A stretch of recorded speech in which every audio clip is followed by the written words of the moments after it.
Well, good morning. Happy Monday to you. Monday, June 24th. In about 6 days from today or 7 days from yesterday, it'll be the last day of June and we'll be into, well, I guess probably a week from today, we'll be into July. And oh my goodness, can you believe we're in July? And the monsoons appear to have started. I don't know if this is monsoon weather or if this is a tropical storm that's coming in, but we had some great rain at the end of last week, and it's been kind of overcast every day. And if you look at the weather for the next 7 days, it looks like it's going to be overcast and the highs in the mid 90s for the rest of the week. And then next weekend, it's supposed to rain again on Saturday and Sunday. So I guess we're into the monsoon season, and what a start we have. I'm trying to debate if I should stop watering my plants or not. It's tough to know. I probably will continue on some sort of watering schedule for some of them, because especially the grapes. I have potted grapes by the back door, 7 potted grape plants. And because they're in a pot, if they don't get rain every day, they will wilt. My citrus and my plum and my apple and my peach, all of those trees, they're a little bit hardier, and so they can go with a little bit without water for a day or two, or for a week, I guess. Also, we had a great weekend. We had the storm, of course, that was rain and kind of overcast. Just wonderful, wonderful weekend. Let's see. What did I do this weekend? Oh, yeah, worked. I had trimmed the trees in the backyard, and I'm still working on trying to get all those tree trimmings cut up or thrown away. So I've been working on that. And let's see, what else? I guess that's about it. We don't have any birthdays today. Let me go over to my birthdays. Yeah, next birthday. I don't think I'll have a birthday all week. Not a whole lot going on in this part of June. So, all right. And I pray you had a great weekend. I hope it was a great weekend for you. And, it's just the summer days. We had the summer solstice on Thursday, and then Friday was the full moon, but we couldn't see the full moon because it was partly cloudy. And one of my favorite things to do is just to sit out in the back porch and watch the moon rise. I don't know why that is, but it's always been one of my favorite things to do. And when it's overcast and you can't see the moon rise, you say, well, I'll get it tomorrow or the next day, because you can usually get the moonrise for about 3 days. But it's been overcast, so we haven't been able to see it. So we'll have to wait till the next moonrise. All right, so let's go ahead and get into our study. We are in 1 Kings chapter 6. Solomon is in the middle of building his temple, building this temple to God. And we left off at verse 13, but today we'll pick up at verse 14 and just see kind of what other things are in the temple. So join with me in 1 Kings 6, chapter 6, verse 14. So Solomon built the temple and completed it. He lined its interior with walls of cedar boards, paneling them from the floor of the temple to the ceiling, and covered the floor of the temple with planks of juniper. He partitioned off 20 cubits at the rear of the temple and cedar boards from floor to ceiling to form within the temple an inner sanctuary, the most high place, the most holy place. The main hall in front of this room was 40 cubits long. The inside of the temple was cedar carved with gourds and open flowers. Everything was cedar, no stone was to be seen. So most of the temple on the inside is cedar. Now, what's interesting, couple things. One is he lined the interior walls with cedar.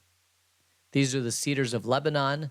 If you'll remember, the king Hiram chopped down all the cedars and shipped them by boat along the Mediterranean Sea to the coast, and then from the coast it was brought into Jerusalem. And then somewhere along the line, those cedars had to have been shaved down of some way so that they could be placed as paneling along the inside of the building. Now, the great thing about cedar is that it doesn't get termite bitten and it lasts a long time. And especially if it's in the inside of the building, it probably lasts a very, very long time. And it must have been stunning. And it must have smelled good too. If you've ever smelled a cedar chest, there's that nice aroma for the cedar chest. And they put the floor as cedar. Now, what would the floor have been if it wasn't cedar? It would have probably just been native floor that they would have walked on. They would have tried to get it as smooth as possible. A lot like the Arizona dirt. This is a typical floor in Arizona. If you have a hogam, or what do you call it? Wigwam, a hogam, basically a adobe building, because Arizona has this incredibly stiff soil, you can just basically create the floor out of dirt. and it actually works really, really, really well, especially if you don't get rain on it.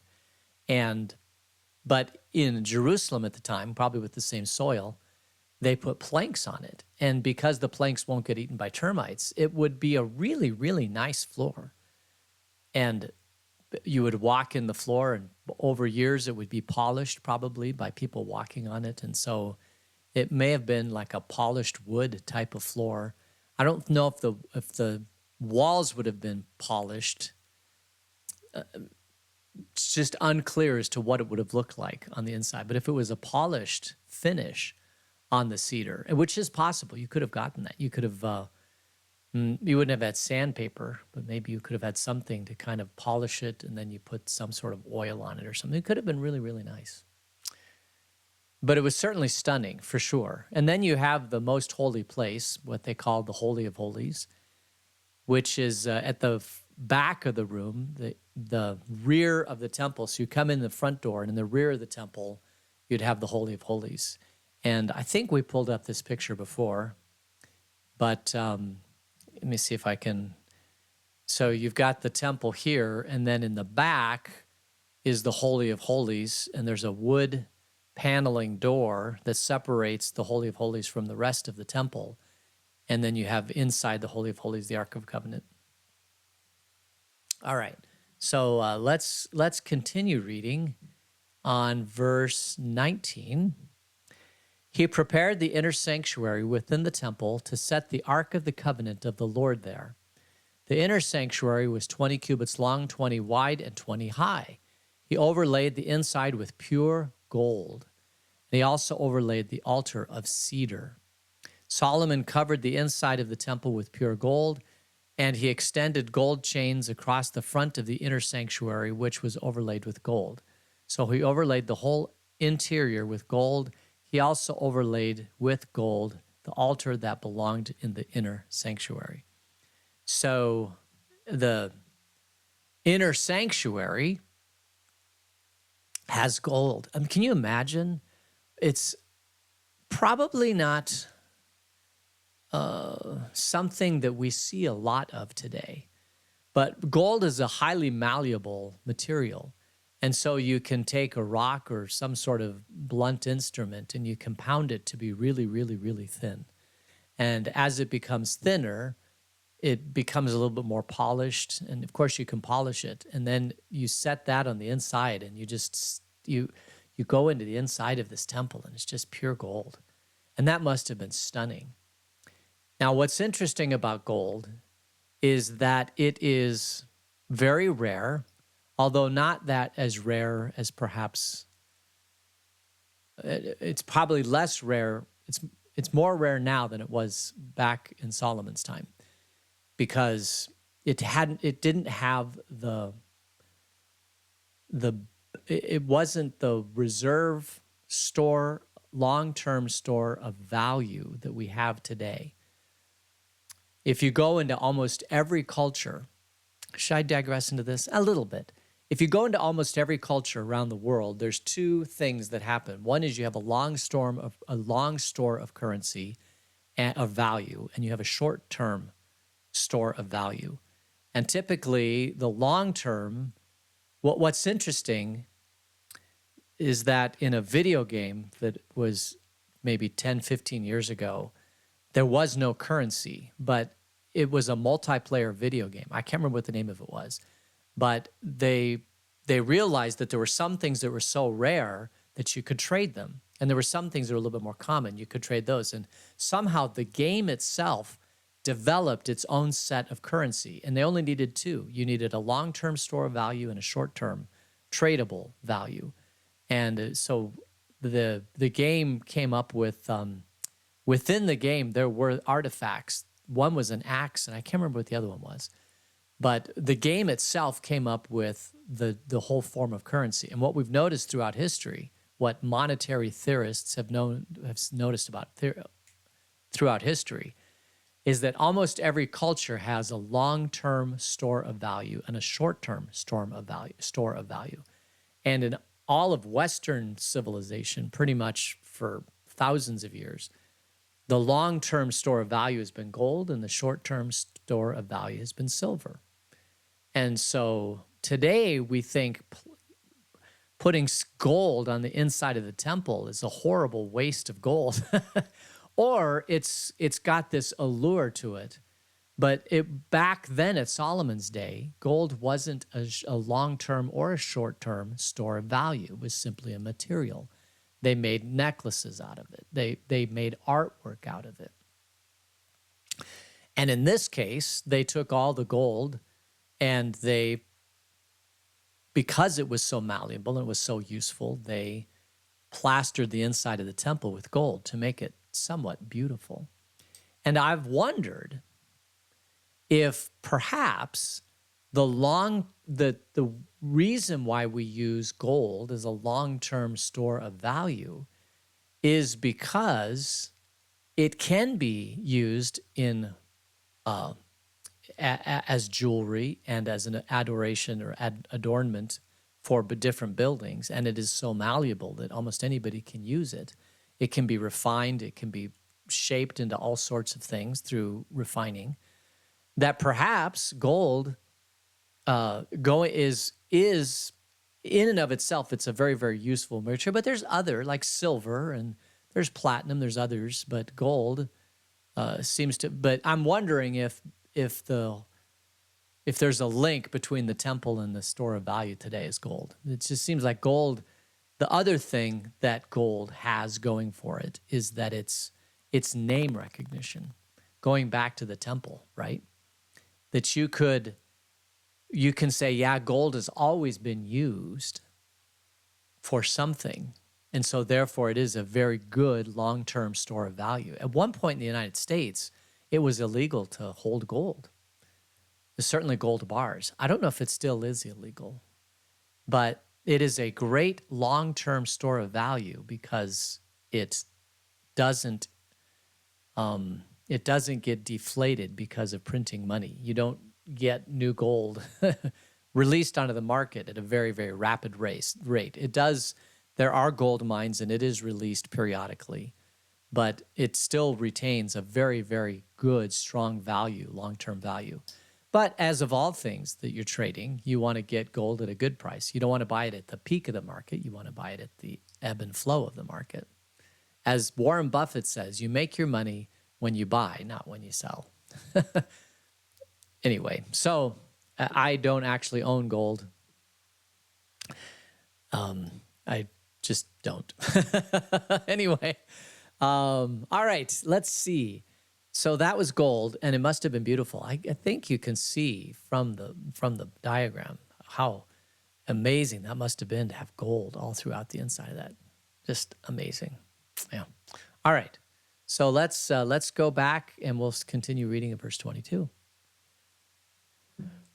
For the inner sanctuary, he made a pair of cherubim out of olive wood, each 10 cubits high. One wing of the first cherub was 5 cubits long, and the other wing 5 cubits, 10 cubits from wingtip to wingtip. The second cherub also measured 10 cubits, for the 2 cherubim were identical in size and shape. The height of each cherub was 10 cubits. He placed the cherub inside the innermost room of the temple, with their wings spread out. The wing of one cherub touched one wall, while the wing of the other touched the other wall, and their wings touched each other in the middle of the room. So he overlaid the cherubim with gold. So basically, you've got these 15-foot high cherubim, and they have these long wingtips that are 7.5 feet wide.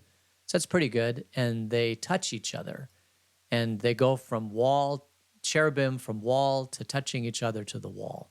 And I think I've got a kind of this is what they could have looked like. The cherubim, long, tall. Here's a man, and you can see they must have been rather impressive.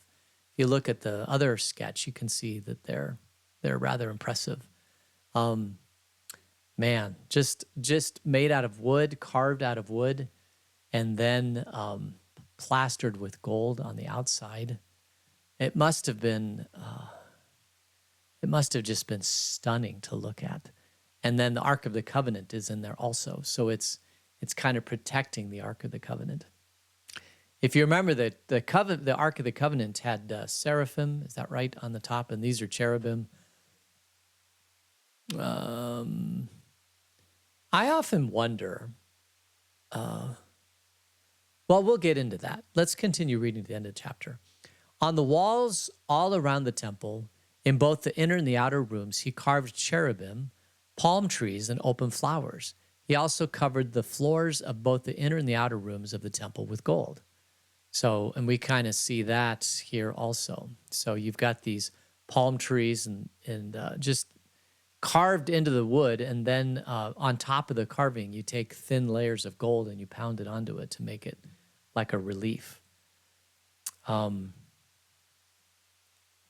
For the entrance to the inner sanctuary, he made doors out of olive wood that were 1/5 of the width of the sanctuary. And on the 2 olive wood doors, he carved cherubim, palm trees, and open flowers, and overlaid the cherubim and palm trees with hammered gold. In the same way, for the entrance to the main hall, he made door frames out of olive wood that were 1/4 of the width of the hall. He also made 2 doors out of juniper wood, each having 2 leaves that turned in sockets. He carved cherubim, palm trees, and open flowers on them, and overlaid them with gold hammered evenly over their carvings. And he built the inner courtyard of 3 courses of dressed stone and 1 course of trimmed cedar beams. The foundation of the temple of the Lord was laid in the 4th year, in the month of Ziv. In the 11th year of the month of Bul, the 8th month, the temple was finished in all its details according to its specifications. He had spent 7 years building the temple. So this was an amazing feat. And remember, Solomon can do this because he doesn't have war. And since there's no war in the land, he's taking all of his effort. He's building this temple. Now, the temple belongs to all people. It's the place where God dwells. It's the place where they take the Ark of the Covenant. And in the Ark of the Covenant, there are reminders of God. There's the 10 Commandments that are in there. There's the manna from the wilderness. And they're little artifacts that remind the people of God that God has been with them throughout their whole entire history. And just a reminder that they are the people of God. And so they take these artifacts, these reminders of the people of God, and they're in the Ark of the Covenant. Now the Ark of the Covenant's in the temple. And the temple is a place where God dwells. If you remember, before the temple, they had the tent of meeting. And the tent of meeting was the place where God dwelled. And then as they traveled, they had the pillar of fire by night and the pillar of cloud by day. And they had God with them, and they knew that God was with them. Because this is the important thing, is just knowing that God is with you. Reminding yourself that you're the people of God. Because if you forget that you're the people of God, then you start to act as if you're not the people of God and as if God's not with you. And so you start to make decisions that are human decisions and not doing decisions that are God decisions, knowing that God is with you. So this temple should be a reminder to Israel, all of Israel, that they are the people of God. And they should be reminded on a daily basis that God is with them. God will be with them in the battles and the fights. They should always there are two things that happen when you look at the temple. One is to know that God is with you, so you get a great sense of security. But the other thing when you look at the temple is to remember that God says, if you keep my commands, so that the people of God need to also remember that there is a law of God in the Holy of Holies, in the Ark of the Covenant, and that they are required to follow those laws. They're required to be the people of God. And what binds them together is God's law, the 10 Commandments. That's what makes them the people of God. And the 10 Commandments are not difficult. They are easy to remember, and they're pretty straightforward. They're not complicated.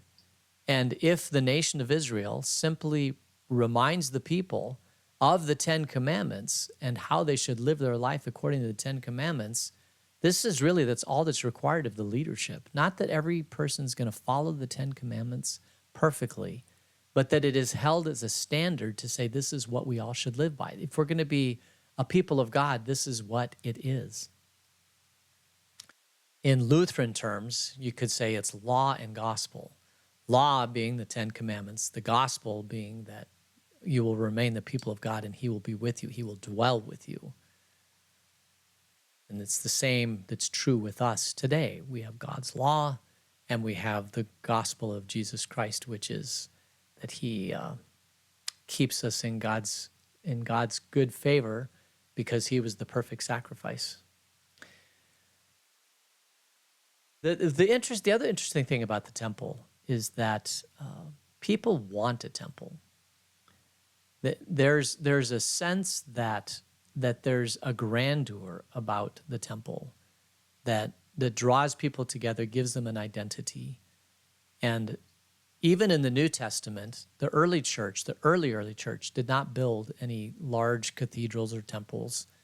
As a matter of fact, it wasn't until about the 3rd century that they started building house churches that were larger. I mean, as they met typically in homes, and then sometimes they met in people's homes that had value, and then they started to kind of design the homes in a certain way so that it had the rudimentary functions that the church did, which was teaching, instruction, baptism, feeding the poor. I mean, those things kind of were centered around the house church.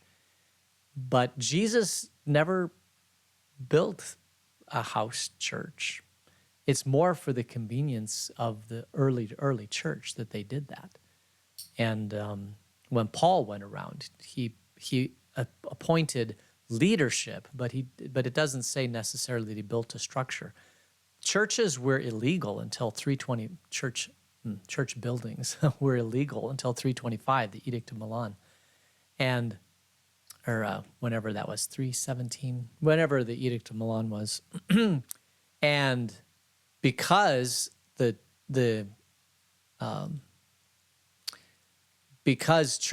because Christianity was not quite legal, they really couldn't build a building and title it with the local principality because they were illegal. So if Christians met, they either met, in someone's house where they did all the discipling and the teaching and the serving of the community, or sometimes they turned a house into a small church under the radar of the local governing authority. Because the first church couldn't have been built until after the first Council of Nicaea, 325 AD, and then or after the Edict of Milan, and then they started building churches, and then they started building cathedrals, and there's just a human desire to always want something big and bright and shiny, to say this is who we are, this is what we can do as a human race. Look at what we can build. Isn't this awesome? We've pulled all the money together and we've built this wonderful building as a tribute to God. And it's a lot of money, and it is helpful because people can gather there. And sometimes it's easier to gather in a large space. You can do more things the more people gather. There's more resources to do more things. But Christianity does not need a cathedral. It does not need a church building. It doesn't even need a house church. Christian church needs strong leaders who follow Jesus and are willing to share Jesus with other people. That's all that Christianity really, really needs. All right, so we'll leave it there. We will, I think, let me go to the next chapter, which is 1 Kings chapter 7. Oh, yes. Then we'll, when we meet again, we'll see what else Solomon builds. All right? So let's close in prayer. Dear God, thanks for the beautiful weather today. And thank you for being with us. And until we meet again, keep us in your grace. In Jesus' name, amen. All right, so thank you for joining me today. Hope you have a great day in the Lord. We'll be together again tomorrow. And until then, we'll see you later. Take care. God's blessings. Bye.